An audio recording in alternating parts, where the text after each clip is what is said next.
Hello everyone and welcome to the latest episode of Tops and Tails. My name is Hugh Ware. This episode is brought to you as ever by Pluto TV, the free and streaming service that is the home of the MODUS Super Series. Watch every dart live and for free on Pluto TV. No sign-ups, no fees, just non-stop darting action, as well as thousands of movies and shows for you to watch.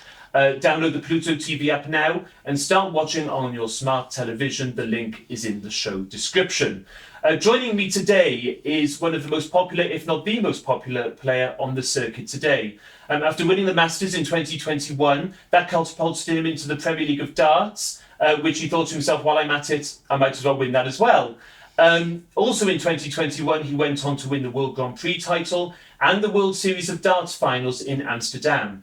He's a two-time World Cup of Darts champion with Team Wales with his fellow countryman Gerwyn Price. Yes, it's none other than the ferret himself, Mr. Jonny Clayton. Woo! Well done, Hugh. I'll give you a damn good clap for that. Fair play, you. Brilliant. Thank you very much. That didn't take long at all, It didn't. No, and that sounded good. So I reckon you could do that again, like. No, I don't think so. We don't want to bore the viewers with any more outtakes of that, honestly. Just do the Jonny Clayton bit then, because that sounded really... Did that sound good? Is that all right? It did, fabulous. Yeah. I want to make my guests feel important. Oh, you're a good man. You're good. Yeah, I feel really important. Good man. Yeah, I mean, so we're actually filming this in Copenhagen, and I was just saying to you off air, we talk about how the darts circuit is so busy these days, but when we come to nice places like Copenhagen, New York's a prime example, Australia, New Zealand... do you think to yourself, well, if it wasn't for darts, I wouldn't be having these opportunities? Do you know what I mean? 100%, like you say, it's an experience. It's nice to be back. It's a part of the elite kind of thing. You have to be doing something right to be invited to these competitions. So like you say, it gives you an opportunity to travel places where maybe I wouldn't have done otherwise, and definitely New Zealand, Australia, like I was there like 3 years ago, I think it was, and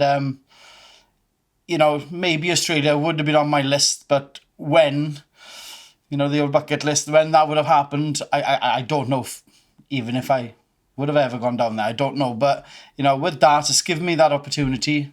I went to New York with darts, Denmark here, they're lovely places to see. It gives you time to have a quick walk around before you go and do your job, playing darts.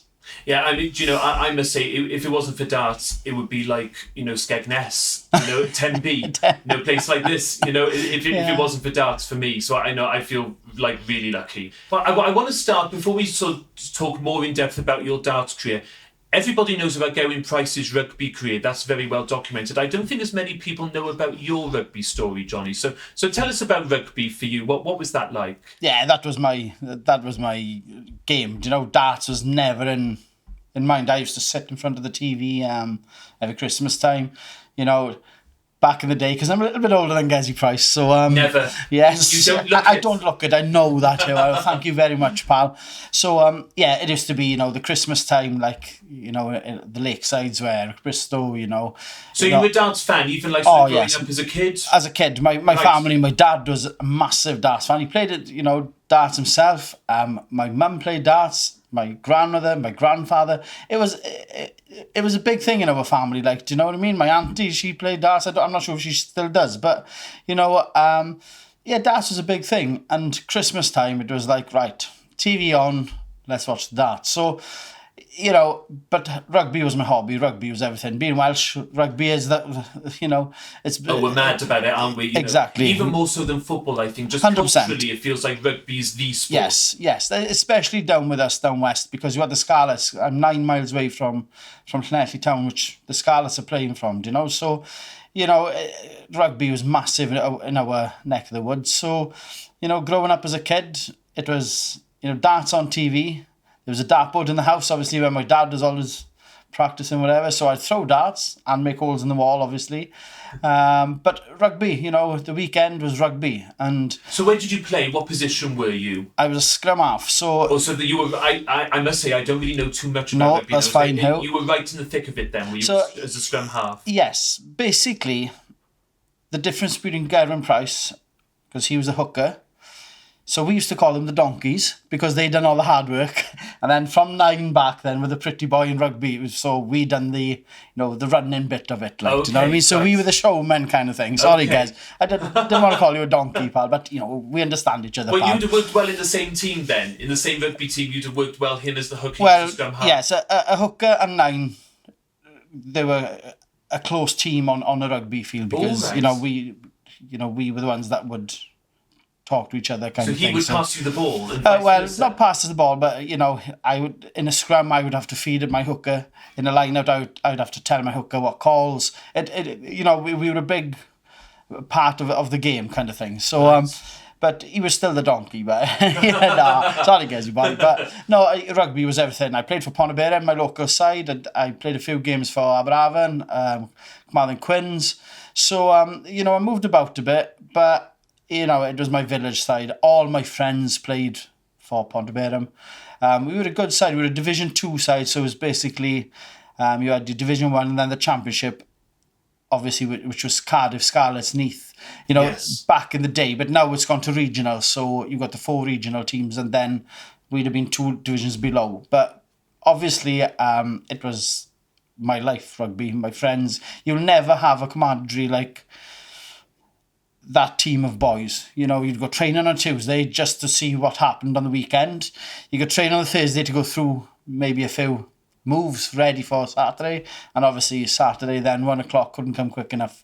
You'd meet in the club, over to the changing rooms and then out on the field. That was my life. Saturday was, nothing but rugby. So if I had a wedding on Saturday night, it was tough because it was rugby day. Do you know what I mean? So, but then obviously after rugby, broke my leg 3 times and I kind of thing. Once playing rugby, but it never healed kind of thing. So on the 3rd time, I thought to myself, my rugby's got to stop. It's got to stop. And then how I old thought, were you then, Jonny? I actually finished at 34 playing rugby. So my last game, I was 34. Miss it like mad. I still miss it. I still miss the boys, obviously with the darts. I'm always away on weekends. So, like, my friends still go out, have a few beers, they still stick together, probably as our team. And, I miss that bit of it. But, what darts has given me is something different, So, you have, again, maybe a lot of viewers may not know this, that you have a very sort of close friendship with Nigel Owens, who's like a world-renowned rugby referee. He's the godfather of your children, isn't he? Is that right? Of my daughter, yes. Of your daughter? Yes. So, when did you meet him? Did he play in the same team as you?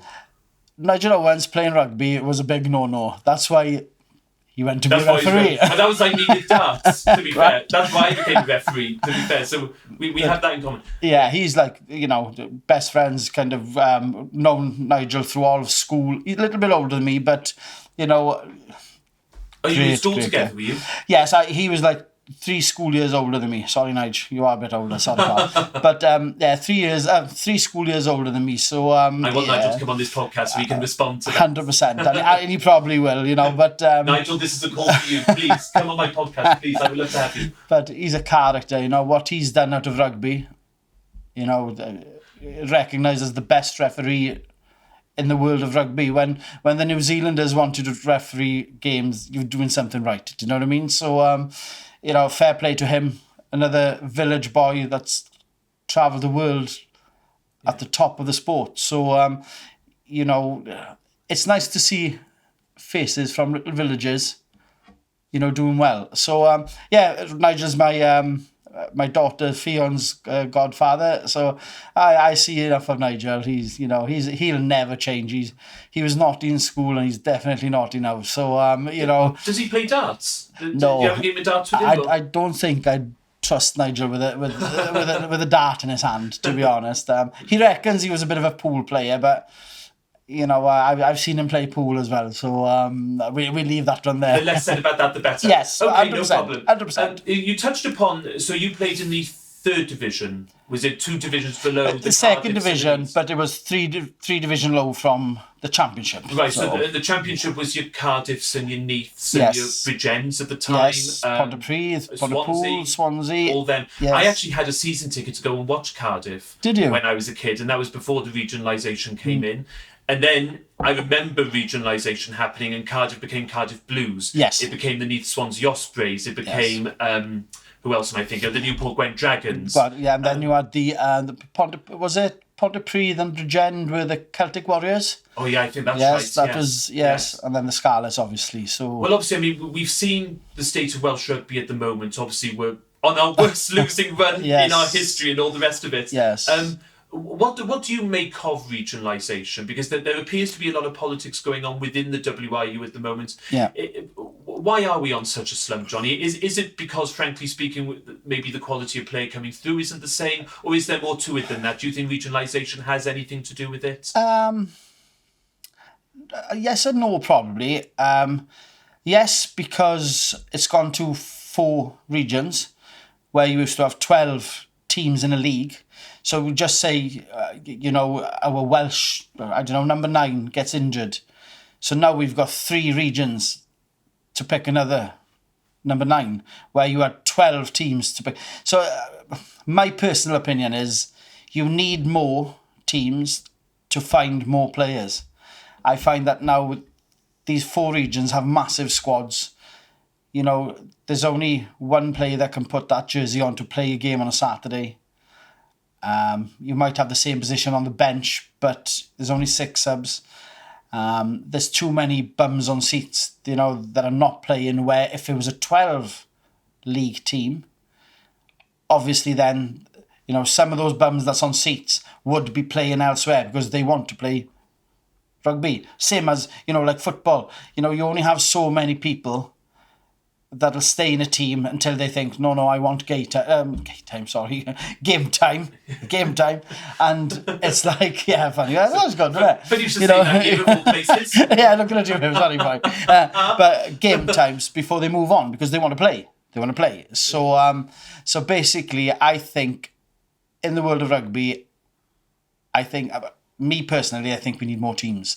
But I get the regional, so you work on 4 teams to try and be the best in the world of rugby, where we've got the English sides, you've got the Irish sides, Scottish sides. We're all playing in the same league in the European rugby and things, I get that part of it, but I think there's too many bums on seats, and they need to be playing. You find like academy boys, which my son now is coming up to 16. He will play his last year of school, and then he can get a 16s academy spot. Whether if he has it or not, I don't know. But you've got to be good enough to get your academy spot. But then you will join the academy. If you're not good enough, they just drop you. These players don't go back to clubs where, when I was in my day, the only team I wanted to play for was my local team. I wanted to play for my first team of the village side. Right now, they go into academies and they think they're too good for that. So I think it's spoilt rugby in the lower levels. And that's where I think we're being hurt at the moment, because, the day today is changing kind of thing. People have interest in football, people have interest in golf and darts and tennis, whatever. Like my day again, it would be football, rugby, cricket in summer, maybe tennis. Golf wasn't as big in my day, but it's massive today. Darts was a pub sport, so you had to wait until you was 18 to get into a pub team. But now it's changed. You can play academies in darts when you're 10 or 11. So the time has changed. But as a rugby nation, we need grassroots back. But with back to the Welsh thing as well, it's like this 25 cap rule, where if you play outside of Wales and you've not had 25 caps for your country, you will not get selected for Wales. I think that's the biggest lot of shit that I've ever heard in my life, because if you're good enough, we need you in a red jersey. Whoever brought that rule in, he's hitting on the head with the hammer, do you know what I mean? Because, gentlemen, if can you imagine New Zealand being told, if you play out of New Zealand, you can't play for your nation. I think they'd looked after them. Do you know? And that player could be going to play for an excellent side, Exactly, against excellent opposition, which can only help their game, which in turn only helps the national team. 100%. Where us in Wales, we're just using one of the Welsh regions, say one of the boys from the Scarlets, being offered by an English side, maybe for more money, but more competition, it's a bigger league to play in. Yes. The Premiership is bigger to play in. So the rugby is more competitive. So do you blame that guy for leaving the Scarlets where there are 4 teams in Wales? You could be playing week in, week out in a more competitive rugby. We need them boys, whether they got 1 cap for Wales or 1,000, who cares? If he's good enough, he needs to play for Wales. Bring Alan Wynne-Jones back. Yes, 100%. Yes. How many caps did he have in the end? It was over 100, wasn't it? Oh my God, I think he could decorate one wall in his house for the caps that he had. I think. Probably could. Brilliant. So talking about darts, so you already mentioned that you were a darts fan as a kid. So that would have been, what era would that have been? Would that have been Bristow Low Wilson? Would that have been just after that? It, obviously John Lowe, Eric Bristow, we saw John Part, right. Dennis Priestley, yeah. That was the era where I started watching. Then Taylor came along, didn't he? Barneveld. And so when did you start playing? When was the first time? Do you remember the first time you threw a dart? Yeah, I've always thrown a dart because Dad had a dartboard in the house. So basically, was your reaction always the same? So I don't know how, to be honest. Yeah. I think I was a little bit like Peter Wright, changing darts every week. No, honestly. But there was a dartboard in the house, so I've thrown darts for as far back as I can remember. Couldn't reach the dartboard. I can only just reach it now. So, but no, I started playing for my club team. I think I was 16. I was allowed to go and play in the same team, the Pontyberem Workmen's Club, where my dad played. And I was allowed to play there. I was 16. I could go in, obviously not allowed to drink. But, it was a great thing. You've seen these boys and you've seen good dart players, and you're thinking, wow, I'm going to get trouble to get into this team, I think, But it was an excuse, really. When I was 18, I used to go rugby training on Tuesday, Thursday. Thursday, there was a few drinks after training. And darts was the answer back then, I'm shocked. I'm shocked there were a few drinks after rugby training. I'm shocked. Honestly, we needed, the gang of friends I was with, we were party boys, so we needed a few drinks and darts was the game. we were playing darts. Were you immediately good at it? Were you a natural? No, absolute rubbish. Right. Absolute rubbish. But,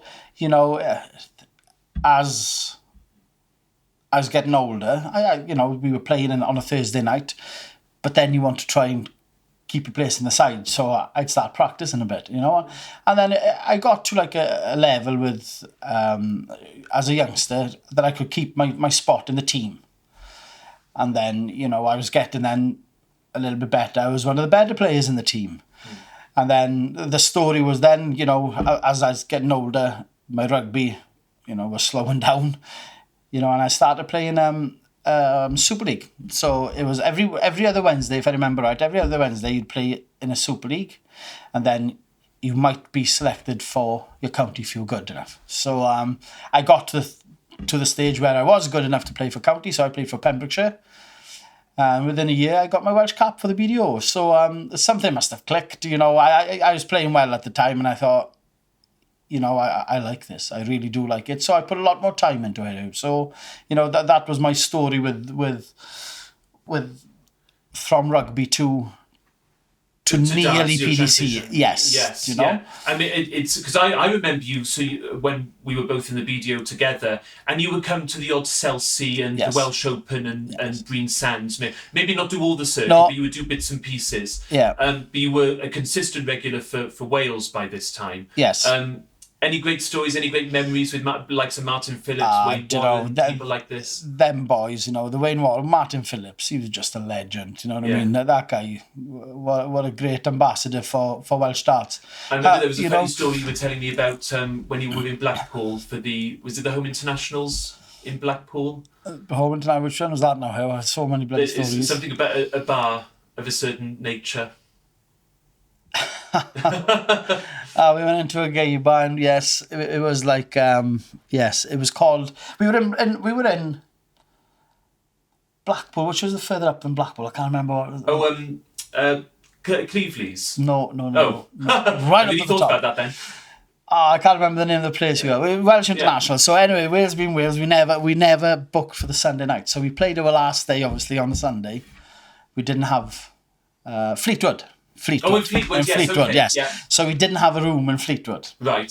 So, the 6 of us, Welsh, obviously, we were hotel roomless. So, what do we do now? We found a hotel in Blackpool. So down in the middle of winter, nothing open. So it was like, we're going to go out and enjoy a bit of a party. Where are we going to go? So we said the first bar we see, we go in. So we were walking around Blackpool on the front, couldn't see anything open. And we could hear music. So obviously there was something.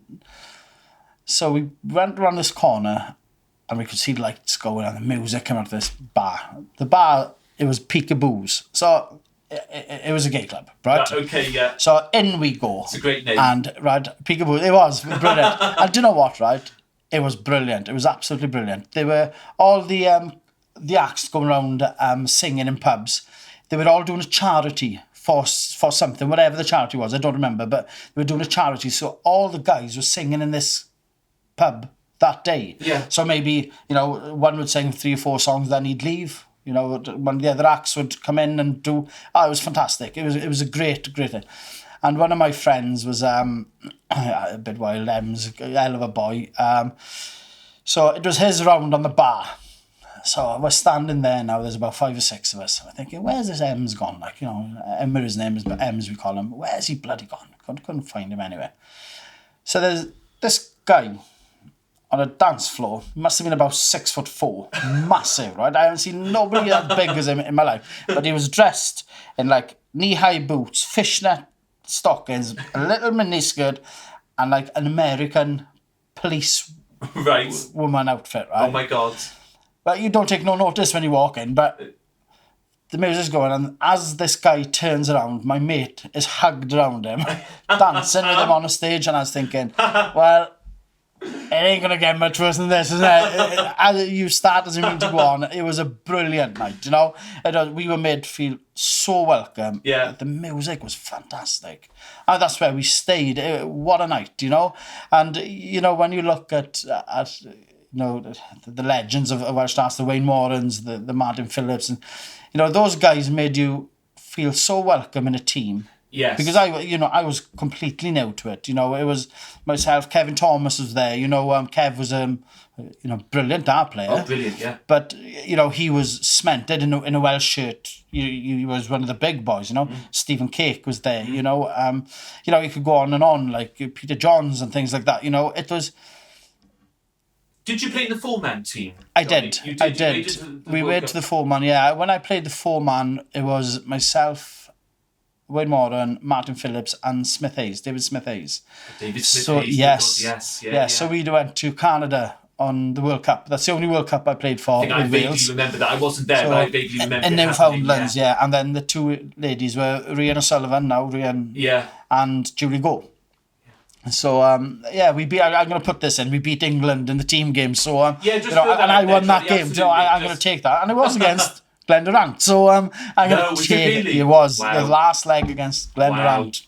The proud Welshman beat him. So sorry, Glenn. When the very first youth home internationals, Wales v England deciding game, and it came down to the very last match, and it was me against a lovely lad called Thomas Chance, a good dart player. Yeah. And he beat me. He beat me 4-1 or 3-1, whichever it was. I've tried to wipe it from my mind. Yeah. So I lost the very first BDO Home Internationals youth, and I lost it for Wales against England. How bad is that? Well, I won it, so, you won it, that's okay. 50-50, don't worry about it. Don't worry. You made up for me. Yes, exactly. But no, like you say, the Martin Phillips, the Wayne Warrens, I think, I was like an understudy to Marshall James. We all know Marshall. World finalist against Les Wallace. He lost in that, but Marshall helped me a lot.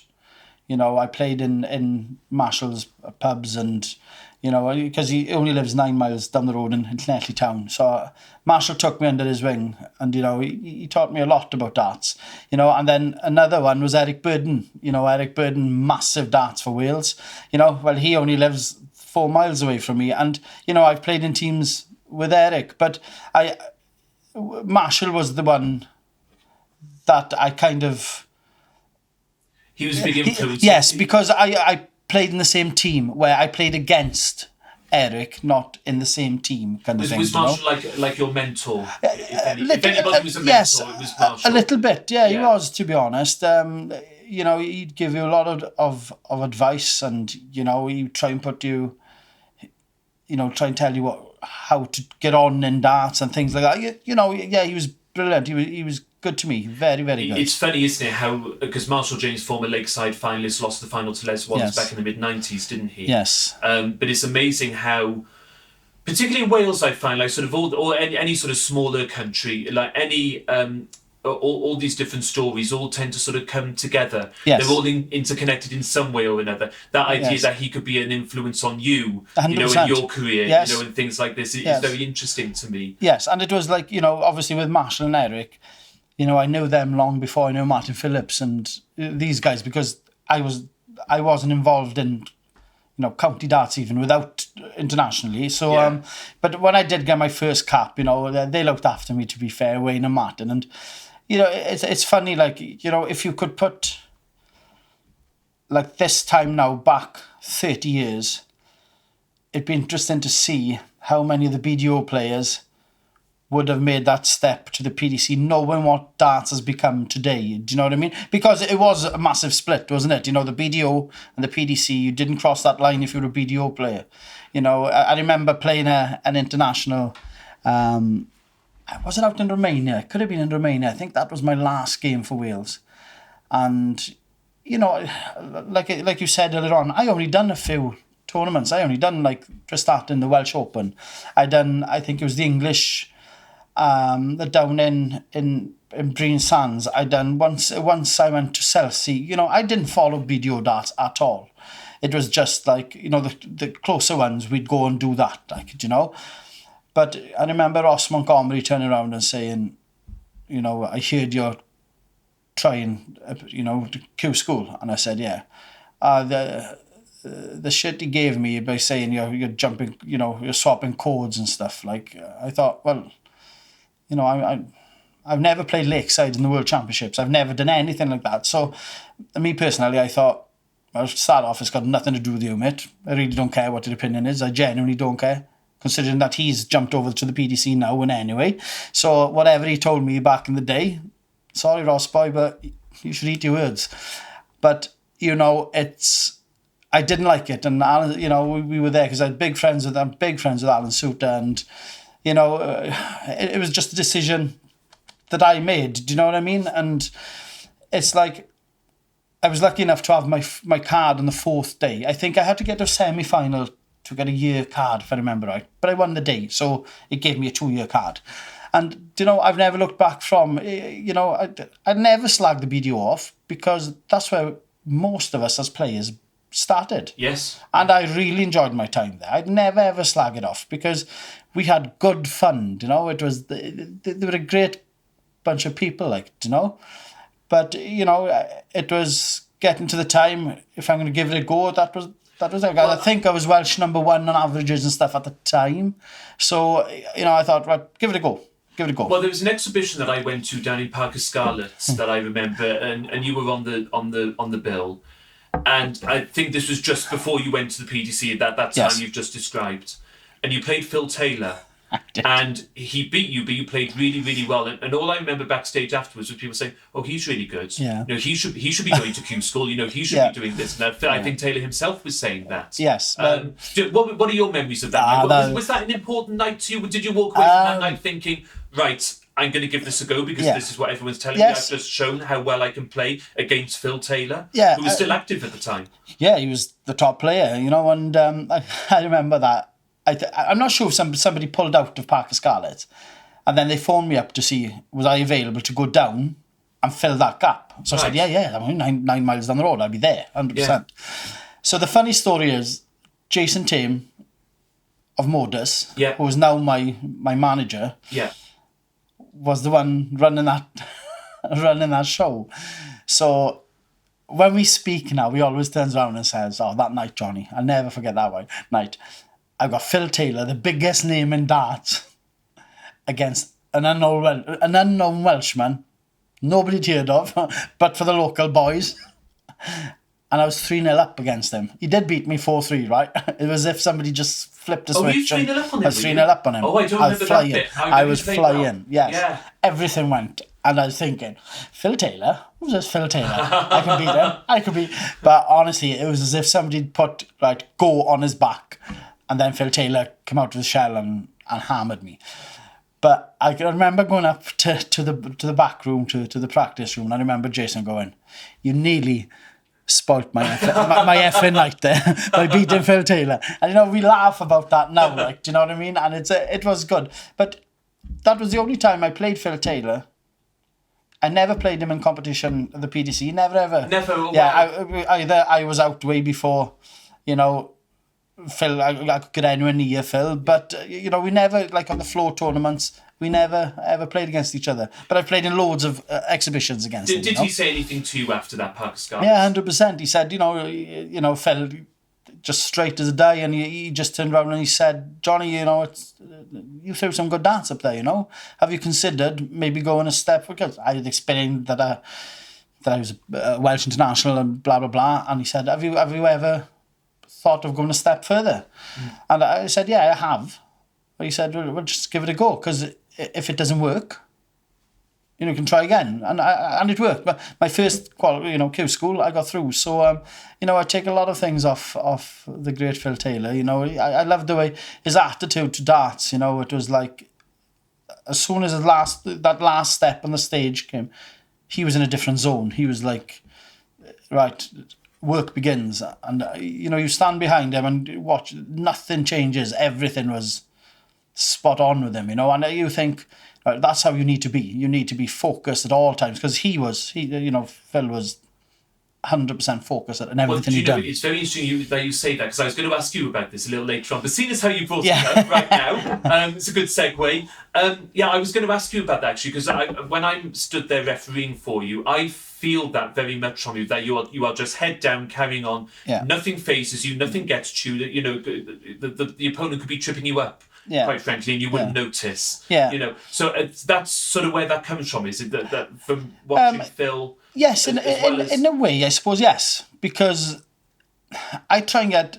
I've got no tricks on stage. I go up, I kick the hockey, I throw darts. Yeah. You know, where does that sort of temperament come from, Jonny? Where's that? Is that sort of, because I alluded to in the introduction, you're one of the most popular players, if not the most popular player on the circuit, not just with the fans, but I also feel that with the players as well. Yeah. Sort of where I just wanted it sounds a bit of a daft question, really, but where does that come from, really? You know, in terms of like that sort of very sort of mild-mannered, great temperament, and translating that not just from life, but also onto the hockey as well when you're up there, because it's not easy up there. No, it's not. It's like, it's back to your childhood, isn't it? You know, mum and dad always turned around and said, you treat people as they treat you. You know, if people just don't want to bother with you, well, just don't bother them. If people want to interact, you interact, you know. And that, as a child, you know, that was kind of drummed into me, you know, and I think, right, you know, you always respect your elders, always. You know, your elders you always respect. You always be tidy to your elders, you know, because they've forgotten more than I'll ever know, do you know what I mean? But it's like, as a child, that's how I was brought up. And I take that onto stage. It's like, do you know what I mean? It's, you know, I'm here to do a job.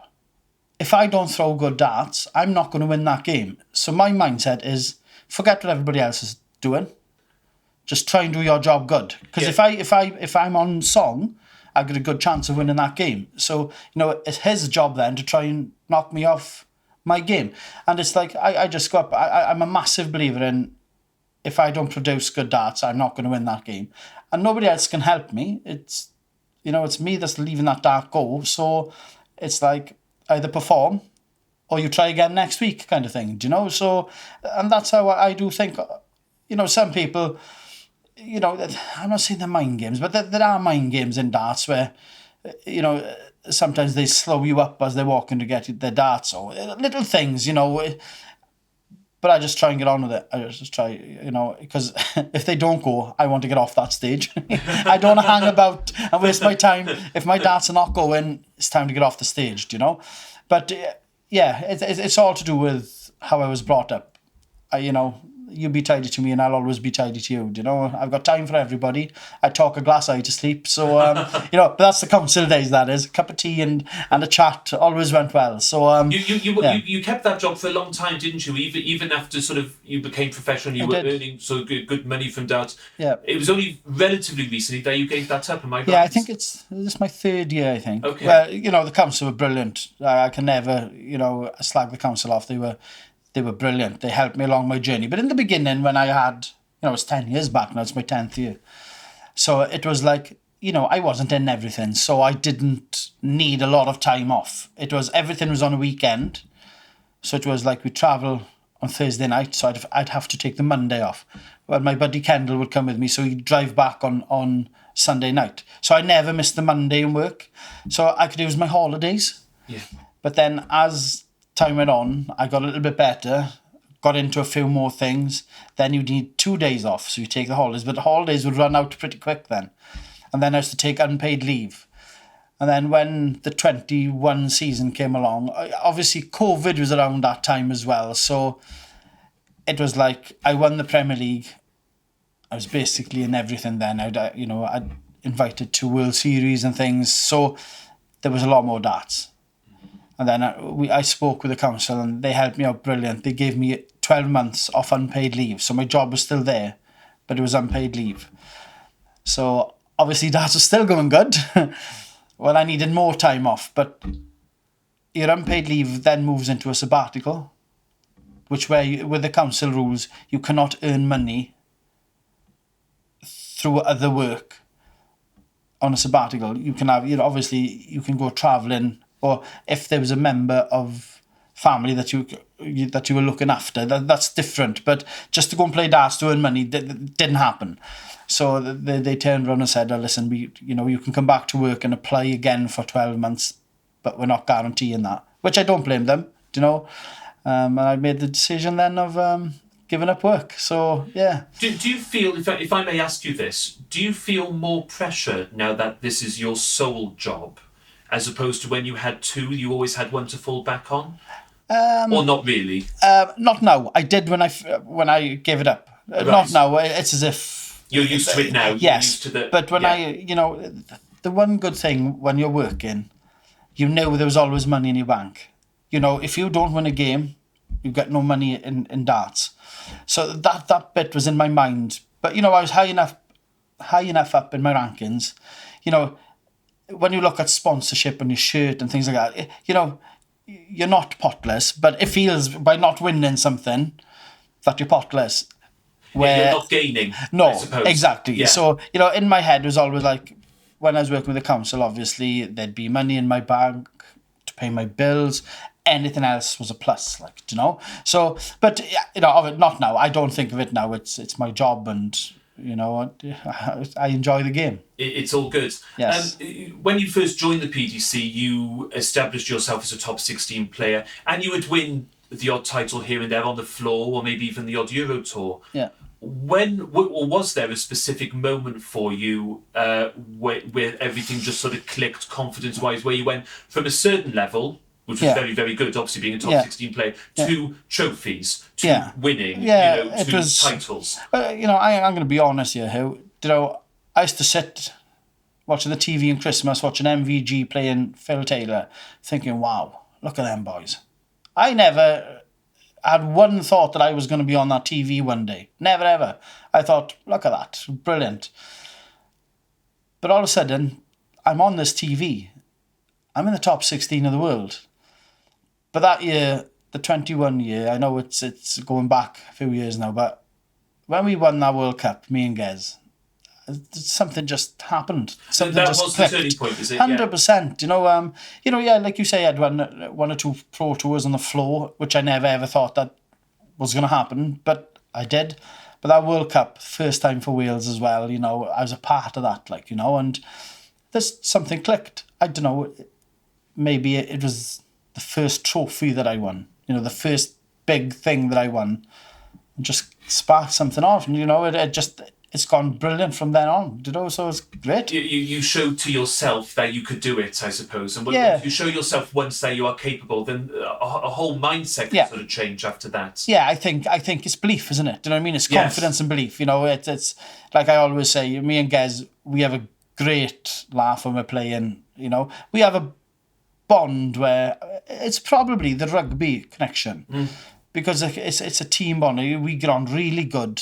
You know, we have a laugh, we play hell with each other. You know, we're always taking the mick at each other. So, you know, we have something where I don't think any other country has. Like, you know, we've just clicked. You dovetail very well together as a darting pair at the World Cup. And I think you're right for that the rugby connection. We talked earlier on, didn't we, about how he would be the hooker and you would be the scrum half, you know, so, and you would be on the same team in that respect. 100%, yes. So yeah, it's interesting, isn't it? And then, of course, obviously, so you win the World Cup, that was 2020? Yes, I think it was, yes. And then the Masters 2021, which then got you into the Premier League, which you also then went on to win, which then got you into World Series and all this stuff. It's amazing that sort of sliding doors. 100%. That was a bit of a sliding doors moment, that Masters, wasn't it? 100% too, do you know, and... you know, if I was to put that down on paper beforehand, you know, I wouldn't have put any of it down. You know, yes, the World Cup, we'd have had a chance because, you know, Gezi Price at that time, oh my God. I think if he shut his eyes and threw backwards, he was hitting treble 20. He's a fantastic player, okay? So, you know, I still is. It's like, maybe I'd put the World Cup down as we got a chance, but everything else I've done, you know, to be a part of a Premier League, to win it is different. You know, it's, you know, 3 times in the Premier League, 3 times finals night. It's not a bad record, you know, and one of them is a winner. So it's like, but like you say, to win the Masters, I think it was, if I remember right, it was myself against Peter Wright, and it was Mervyn King against Gezi Price. So obviously, if you were if you were a betting man, you would have put your money on Peter Wright and Gezi Price, and myself and Merv beat them both. So, you know, obviously COVID and things. I don't think there was many competitions that year, so there was a slot open for one of us to fill. It was behind closed doors, wasn't it? Yes, that Masters win they. It was in Milton Keynes. Yes, so you know, I was lucky enough. I won the tournament and I got invited into the Premier League, and you know, it's the best tournament for myself, you know, love every second of it. Hopefully one day I get back into it, and, you know, but my dads have to do the talking. Well, I was going to ask you about the future, Jonny, because, I mean, at the time of recording, you do like Rosmarlin, love. I must say, you won a Pro Tour title and a Euro Tour title there this year. Yes. Well, what about the future, though, Jonny? I mean, obviously, of course, you know, we talked very briefly earlier on about how busy the calendar is. Yeah. Do you have an end date in mind? Or are you taking it as it comes, depending on what happens over the next few years? What is the future like for Jonny Clayton? It all depends. It does all depend. It all depends. There's no sort of end date in mind at all. No, I did say 55. I have said that many a time.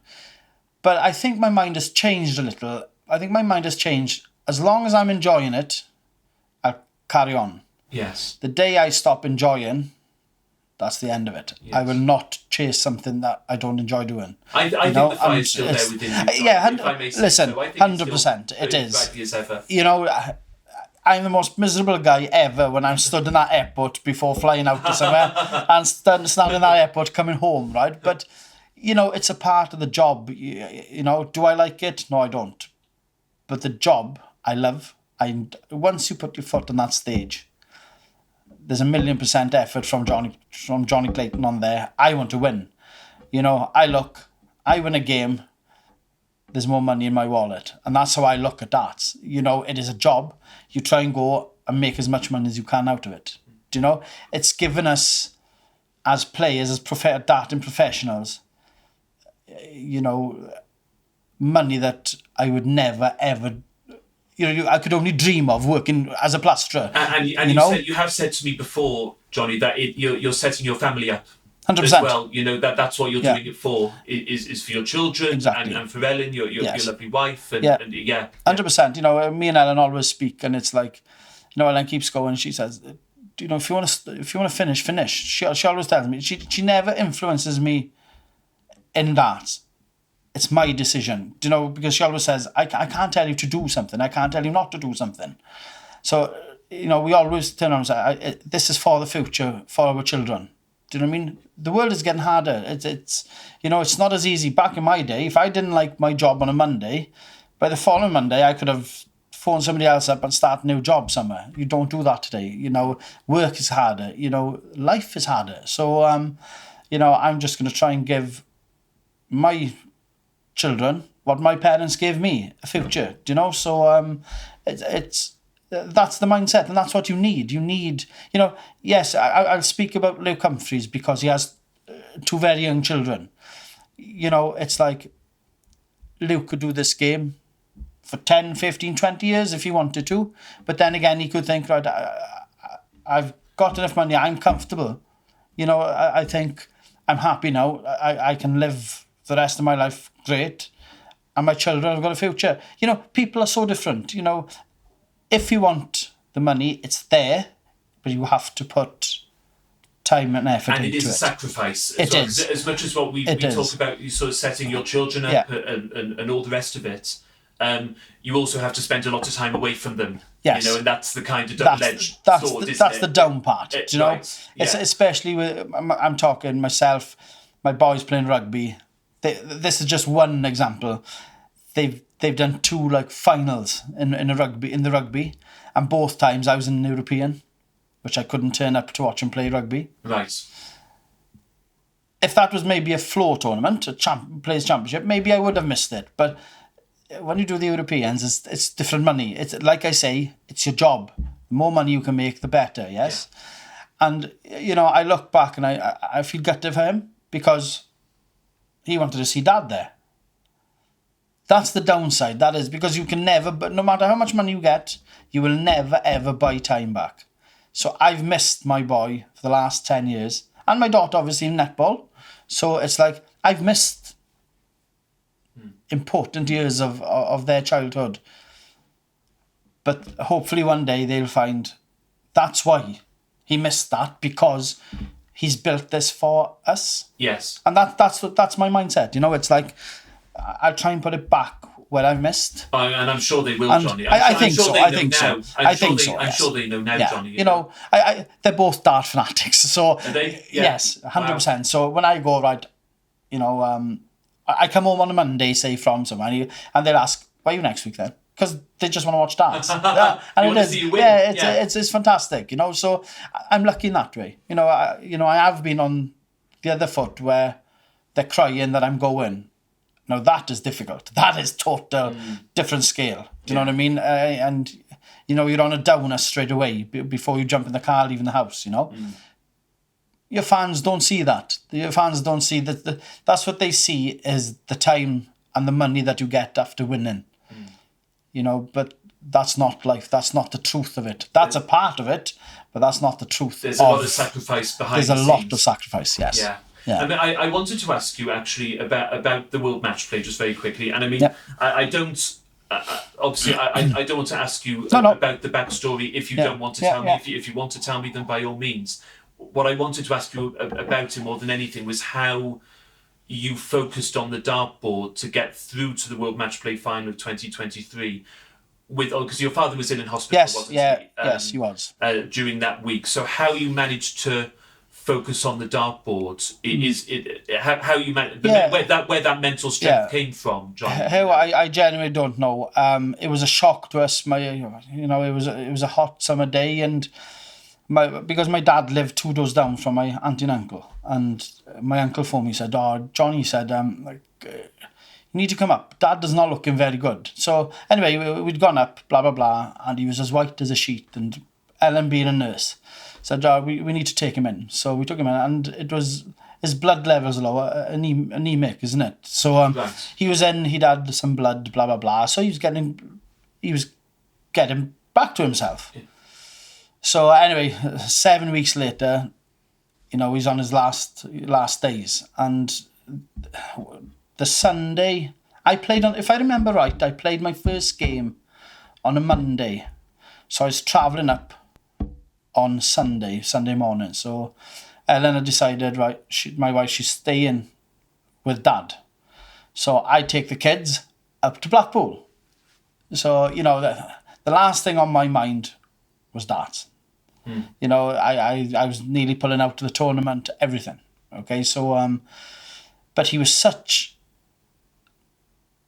he just wanted, he was such a dart fanatic to start off, okay? He loved to see me on TV. He loved darts. He said, no, I want you to go. I can't do anything here, he said. He's in bed in hospital. He said, I want you to go. I want to see you on TV. So me and Ellen spoke about it. We made the decision. I was going. So I got up from we went to see him in hospital before leaving. We got as far as Welsh Pool, and Ellen phones and she said, I don't know how to say this, but you need to turn back. So obviously, things going through my mind was mental. So back I turned, and Ellen's still on the phone talking to me, and she's saying, he's not good. He's really not good. You know, he might not be here when you get back. So obviously, you know, things in my head, the kids are in bits. I'm in bits. So I got back to Carmarthen, to Glangwili Hospital. Up I go, and Ellen meets me at the door, and she goes, sorry, she said, but you're not going to believe him. But believe this, he was as if he'd had a new lease of life. He was as if there was, not saying that nothing wrong with him, but from 1 minute he might not be here to kind of he's ready to go out for a walk kind of thing, you know? So he said, what are you doing here? So I'm thinking to myself, how do I answer this? How do I answer this? I said, oh, well, I've not gone yet. I said, oh, what time are you going then? So I said, no, I couldn't tell him. I'd just come back because we were feeling the worst kind of thing. So we went up on the Monday. I played that Monday night. And listen, that's all that was in my mind was however far I get, he'd be a proud man. And that's what it was. Yeah, yeah. How you did that to get all the way through to the final it was an amazing feat of like sort of mental it was strength, you know it was you know, and you should be very proud of yourself. I am and you know I'm gutted I never lifted the trophy because that would have been something. I know what you mean. That would have just been. I know what you mean. You know, and then we were supposed to go to Australia. I was supposed to go to Australia. I think it was flying out on the 1st of August, and my dad passed away on the 31st of July. So yeah. Okay. And that was a few days after the final, was it after the? Yes, I think it was like 3 or 4 days after the final. I think I don't remember exactly, but yeah, you know, it's sad times, and it breaks me every time, like you know. So I'm sure he's very proud of you. Jonny, he's honestly, probably up there looking down, going, "Man up, Blue." So, but you know, like he was a proud man, you know, and to see his son up there, you know, I played darts for him basically, and you know, even to this day, even today, I obviously for my wife and my kids, but it's basically for him, like you know. Absolutely. Well, I know he's very proud of you, as we all are, Jonny. Thank you very much for coming on. Thank you. This Tops and Tails podcast. We do have some thank you and A questions, which we'll just whiz through very quickly. Let's do it. Sophie Forgiver asked, what is something you know now that you wish you knew when you first started playing darts? So how would you advise your younger self? I think something I know now is you have to have self-belief. You have to believe in yourself. Where before it was just like, oh yeah, great, I'm playing, you know, for the PDC. Now, you know, like now I know with what I've done that I'm not a bad dart player, and I wish I had that self-belief back in the beginning rather than having to find out down the line of, you know, I think self-belief, confidence it's massive. Absolutely. So Rhys Lewis asks, along the same sort of veins, best advice for youngsters, would that be to believe in yourself? 100%. I think whichever sport you're in, you know, you have to you have to work hard and believe in yourself. Do you know what I mean? Maybe it doesn't fall on your lap straight away, but you put the effort into it and you do get, you know, good things out of it. So I think dedicate. So if you want something bad, dedicate a lot of time into it, do you know? Yeah, absolutely. Jack Oliver asks, if Marty McFly hadn't gone back in time and written Johnny Be Good, what would your walk-on song be? Well, you couldn't believe this or not, but I think Ellen, my wife, has cost me thousands in the Premier League because the walk-on song I wanted was Mr. Brightside. Serious to God. No. So I blame Ellen Oh, for me no. not being there. Yeah, no, generally, it was Mr. Brightside, and Good God. she said, no, I think something else. I don't think that would be good. So it's her fault. Oh, Ellen. Yes, how what dare have you? you done? Yes. So, yeah, that's true. Mr. Brightside. Does Nathan know this?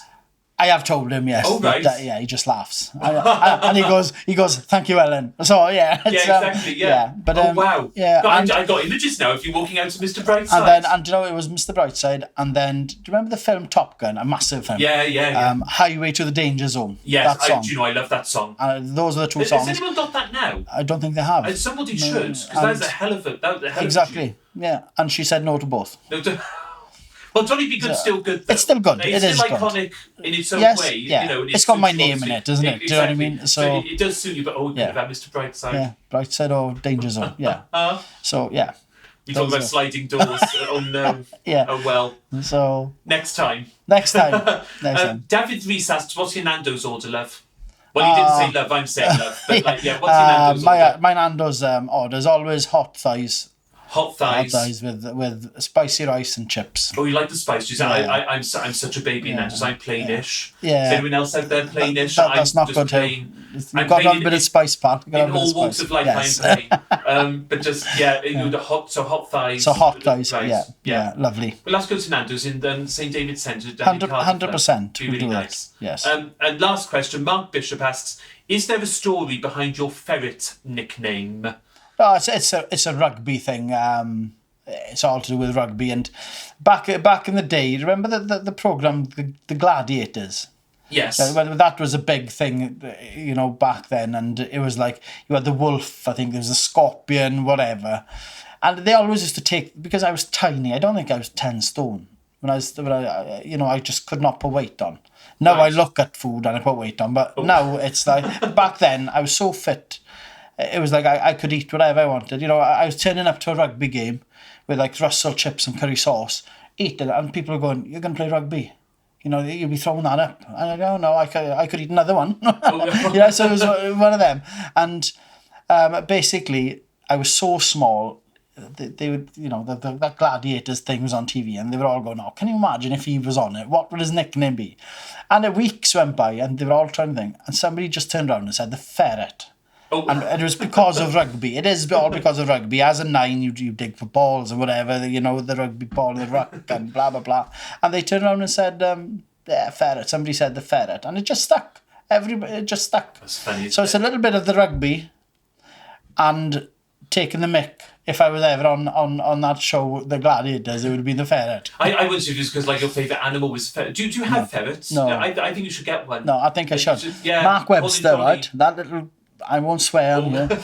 Mark Webster, on my birthday, he was going to send me a ferret. He was going to pay for somebody to drop me a ferret off. Never. Yes. Oh my God. And it didn't happen, no. It didn't happen, thank God, because Ellen would have gone through the roof. Maybe this year. Because we share the same birthday as well. Yeah, we do. 4th of October. Yeah. Yeah. The sun came out. The sun came out that day, pal. It did. Yeah, I know. 100%. Absolutely. You know, there were two second comings on the 4th of October. I'm a bit older than you, though, Hugh. I say, no, you don't look it. You don't look it. Well, Johnny, thank you. It's been an absolute pleasure as always. Thank you very much for coming on. Problem. Thank you. Thank you, pal. Thank you, Hugh. Cheers, pal. Cheers, mate. Thanks to our partners at Pluto TV. Don't forget to download the Pluto TV app and start streaming to your smart TV right now to enjoy the MODUS Super Series. The link is in the show description. We'll see you next time. Thank you very much for watching. Bye-bye.